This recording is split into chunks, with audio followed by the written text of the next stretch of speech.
her love for her horses. And when she could take care of her horses, she was just happy. Until the end, she didn't want to die. The most important thing for her was that her horses could continue their free, peaceful life in the way she had it. And yeah, that was what I promised her. First time I walked over this bridge, and the first time I walked back, I was not the same person anymore. And it's so much showing, for me, showing that it's important to build bridges. Build this bridge between human life, nature, and make this reconnection. And kind of, yeah, remind us of what we are dreaming of, and to really go for it.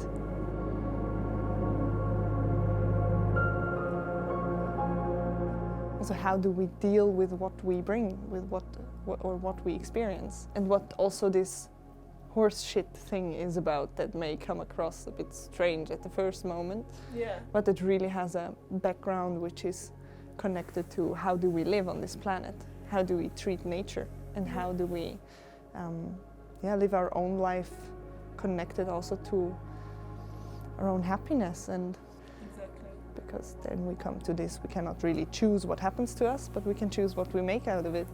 And we can say this is a big pile of shit. We can say this is the base where our next food is growing on. How long have they been living together?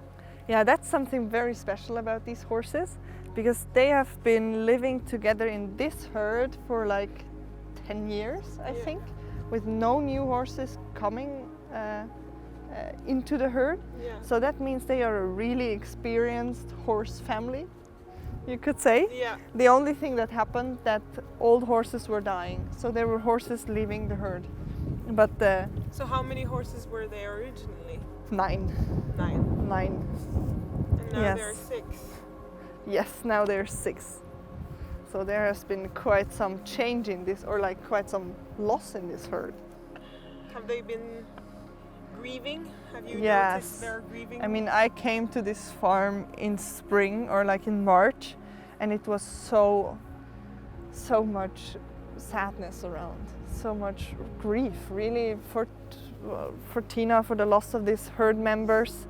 And they were, you could also see, they were literally crying. There were tears running out of their eyes from all of the horses. Tina was this stability before. Yeah, and for some of them she knew for all their life. Right. So for like, the oldest is 27 and she knew him for 24 years. Right. Yeah. So she's been their mother in some ways. Yes. Yeah. It was really, you could say it were her children. So she also treated them like they really had high ranking in her life. So when a horse needed something, it was first the horse and then she came. Everything else. Yeah. So no Tina without the horse. As long as you could, she was walking barefoot. Yeah.